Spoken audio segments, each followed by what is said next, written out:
রাজনীতিক যারা ব্যক্তি হন কখনো কখনো নিজের স্বার্থের জন্য তারা সঠিক সিদ্ধান্তের বিরোধিতা করুন। আমি বিরোধিতা করার জন্য আমি বিরোধিতা করব, এটা কিন্তু আমি মনে করি এটা রাজনীতি নয়। ভুল হলে ভুল বলতে হয়, আর সঠিক হলে সঠিক বলতে হয়।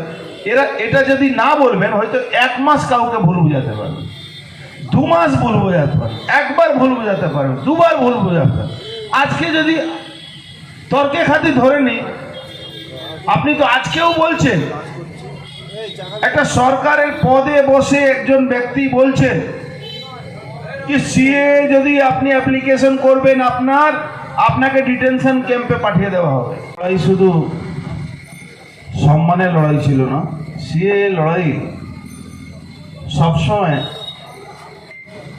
আমরা যেটা পড়েছি, যেটা শুনেছি, যেটা জানি, প্রত্যেকটা সরকার আসতো আর একটা গল্প করত, কিন্তু সে সম্মান, সে মর্যাদাটা কোনোদিন দিত না।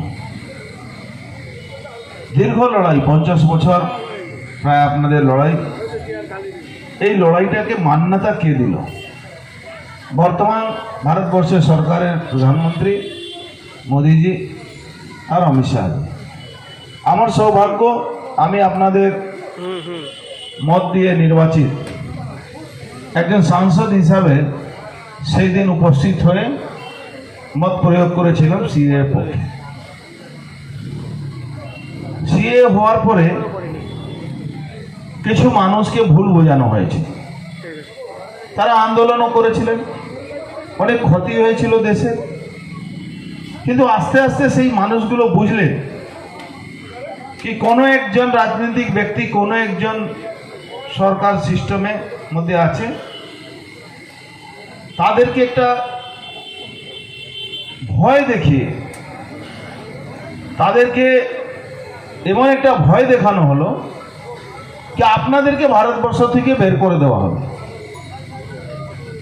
অথচ আমি দায়িত্ব নিয়ে বলছি, একটা সাংসদ হিসেবে বলছি, হয়তো আগামী দিন আপনারা আমাকে মত দেবেন, ভোট দেবেন, সেটা আলাদা কথা।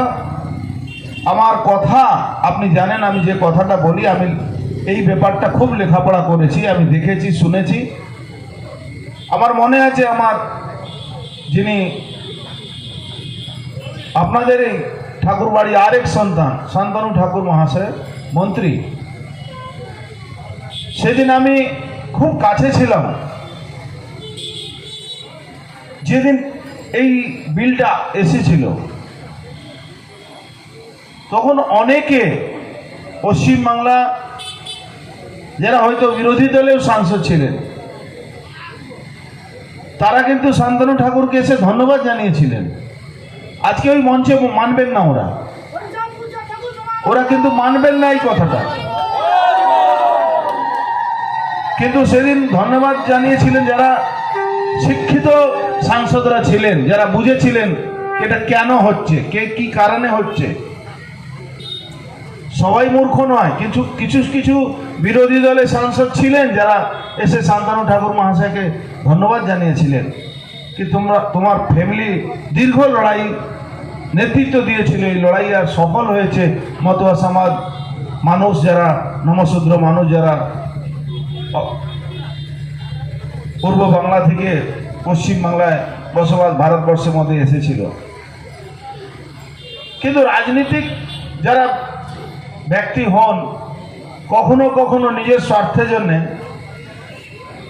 তারা সঠিক সিদ্ধান্তের বিরোধিতা করুন। আমি বিরোধিতা করার জন্য আমি বিরোধিতা করব, এটা কিন্তু আমি মনে করি এটা রাজনীতি নয়। ভুল হলে ভুল বলতে হয়, আর সঠিক হলে সঠিক বলতে হয়। এটা যদি না বলবেন, হয়তো 1 মাস কাউকে ভুল বোঝাতে পারবেন, 2 মাস ভুল বোঝাতে পারবেন, 1বার ভুল বোঝাতে পারবেন, 2বার ভুল বোঝাতে পারবেন। আজকে যদি তর্কে খাতি ধরে নি, আপনি তো আজকেও বলছেন, একটা সরকারের পদে বসে একজন ব্যক্তি বলছেন কি সিএ যদি আপনি অ্যাপ্লিকেশন করবেন আপনাকে ডিটেনশন ক্যাম্পে পাঠিয়ে দেওয়া হবে। আপনার নাগরিকতা আমরা অলরেডি দিয়েছি, আপনার দরকার নেই, দিলেই আপনার সব সম্পত্তি চলে যাবে। বলছেন তো, কিন্তু আপনার কথা কিন্তু এখন কেউ বিশ্বাস করছে না। যারা নাগরিকতা পাবে সেও বিশ্বাস করছে না, আর যারা ভারতবর্ষে যে মানুষগুলো, যে সংখ্যালঘু সম্প্রদায়ের মানুষকে আপনি ভুল বুঝিয়েছিলেন কি তোমাদেরকে এখান থেকে তাড়িয়ে দেওয়ার জন্য রাজনীতি এই বিলটা পাস হয়েছে, তারাও আর আপনার কথা শুনছে না। এটা আপনি উপলব্ধি করতে পেরেছেন নিশ্চয়ই। আপনি দেখুন, একটা বলুন তো, এই সিএ লাগু হওয়ার পরে আপনি দেখেছিলেন শান্তনু ঠাকুর মহাশয় প্রায় 1 মাস ধরে বলছিলেন লাগু হবে হবে হবে, তখনও খুব মজা নেওয়া হতো। অমিত শাহজি বলতেন লাগু হবে, আমরা বিলটা আইনটা লাগু করে দেব, মজা নেওয়া হতো। ক্ষমতা থাকলে নিয়ে নাও, দেখে নেব, বুঝে নেব। এমন কি ওষুধ পড়লো, এমন কি হলো তো হঠাৎ 380 ডিগ্রিতে ঘুরে গেলেন? কি কারণে? এখন শুধু মুখে মুখে বাঘ মারছেন। করবেন না, আপনি মানুষকে ভুল বুঝাবেন না। মানুষকে ভুল বুঝালে মানুষ এটা ক্ষমা করে না। মানুষ কোনোদিন কারো গোলাম হয় না, মানুষ কোনোদিন কোনো ব্যক্তির গোলাম হয় না। আমি যদি ভাবি আমি কোনো মানুষকে ভুল বুঝিয়ে দেব, তাহলে কিন্তু মানুষ বুঝবে না। আমি তাদেরকে ধন্যবাদ জানাবো, তারা বুঝেছেন।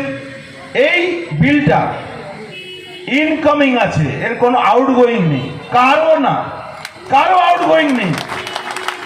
ইনকামিং আউটগোয়িং শুনেছেন তো, শুধু আসবে।